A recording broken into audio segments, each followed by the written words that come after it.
Hey guys, it's Al again. I'm back here with another episode of Retro Gaming. Today I'm going to do a first for the Retro Gaming series. I'm going to start a full playthrough.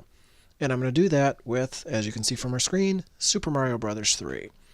This is a game that most people say is the best of the Mario games. And yeah, I can agree with that. It's one of the top two at least, if not the best. So we're going to get in there, we're going to play it. We're probably not going to play every single world. I am going to play through it, again, as usual, like I would have played through it when I was a kid, which means warp whistles and warp zones are completely in play and will probably be used at some point. So we'll see how this goes. We're going to hop into it, and yeah, let's have some fun. Quick disclaimer before I start, though, there may be some audio or visual glitches.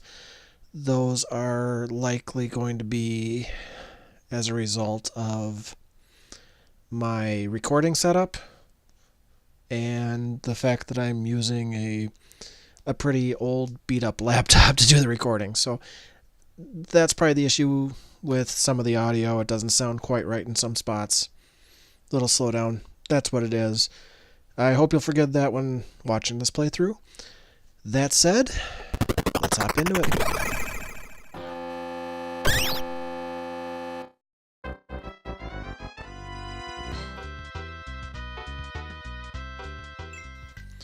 Another thing I should have mentioned is that I'm playing the Super Mario All-Stars version of Mario 3, so this is a remake with updated graphics and such. The gameplay, however, enemy placement, all that is still all the same. It's just updated graphics.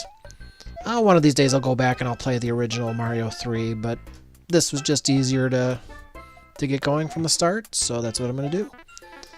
Alright, right here I'm going to show you guys something that's a neat little trick. It'll come in and be a little more important later on, but this is one of those things I learned early on and just thought was cool from the get-go because I could never do this before where you could run behind the scenery. Again, that'll be kind of important for a part later, but yeah, it's an interesting little trick I learned as a kid. My first interaction with this game is I just moved into the house I grew up in for most of my life. I was in second grade. I'd made a friend on the block. This friend of mine knew a single couple that lived right next door to him. They had a Nintendo, they had this game. So my friend, his name was Matt, said, hey, you want to go over to Joe and Carl was the name of the couple, and, play some Nintendo. I said, oh, sure, who are Joe and Carl? I thought they had kids. I was wrong. But, I was a trusting kid. And they were good folks. I'm not leading to any nefarious stories here, but they were good folks. It was a good block at the time. There's really good people living there in general. So yeah, over at Joe and Carl's, right after I moved in I was in about second grade. That was my first interaction with this game. So there is a little nostalgia with Mario 3 for me.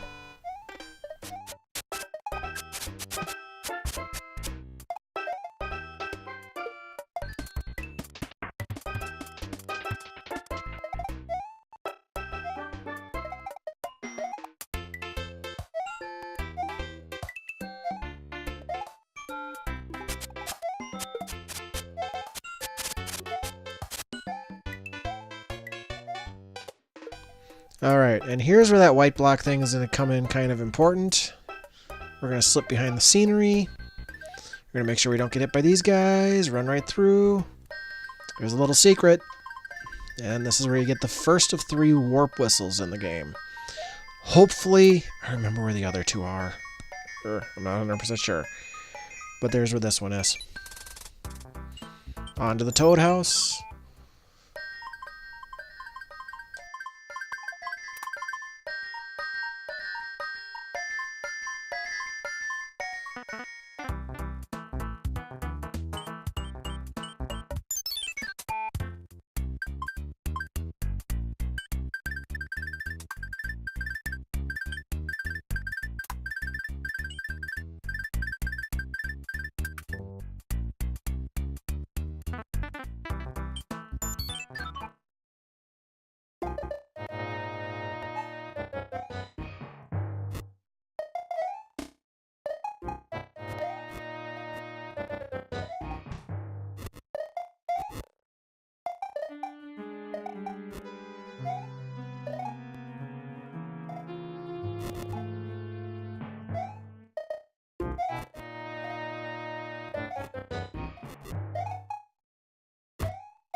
So this is a spot. I thought there was something up above here. So I ran up there for a little bit to look, because you can kind of see on the edge of the screen there's that black space, like there's a... like there's another room there, but I can't get to it. And it is frustrating me a little bit, because I thought there was something back there, another warp whistle or something. Apparently I'm wrong. I also remember for that other warp whistle, always taking a P-Wing to it, which you don't have any P-Wings at this point in the game, so I'm probably remembering a castle later on in the game, but I'm not 100% sure.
Alright, so you can see here, all of the kings in all the worlds have been turned into something different.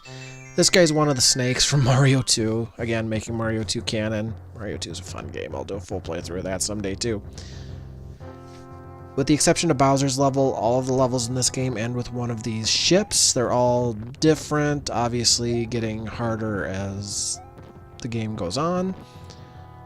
Towards the end of the stage, I do have a little controller issue. It felt a little slippery. It didn't quite work how I wanted it to. And I end up jumping into one of the balls, which is not good. Definitely not what I wanted to do. But yeah, it all works out in the end, I suppose. And there's a different Koopa Kid in each of these ships. This one is it Larry or Lenny? It's one of the two, I forget which. Either way, he's almost always the first one you fight. And he just jumps at you right away, shooting the wand beams at you. Right from the get-go. Anyway, that takes care of him. I'm going to miss the original attempt at striking a pose there. Didn't work quite as well as I wanted. Ship's going to disappear, and the king is going to be back to normal.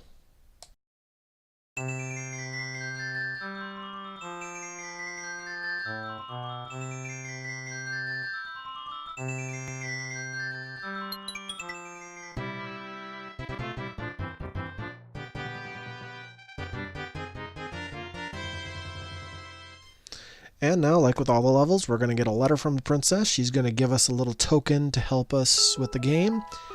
Greetings. If you see any ghosts, be careful. They will give chase if you turn away. I have enclosed a jewel that helps protect you. In this case, it's a P-Wing, which will let me fly forever. Well, okay, not forever. It's limited to one stage, but you get the idea. Thanks for coming by, everybody. I hope you all enjoyed the video. Feel free to like, comment, subscribe. Dislike the video if you dislike it. Give me some constructive feedback. I'm always trying to improve the experience here. I'm still very new at this YouTube thing. I'm trying to figure it all out. This has been Al. I'll see y'all next time. Hope y'all come back next week for World 2.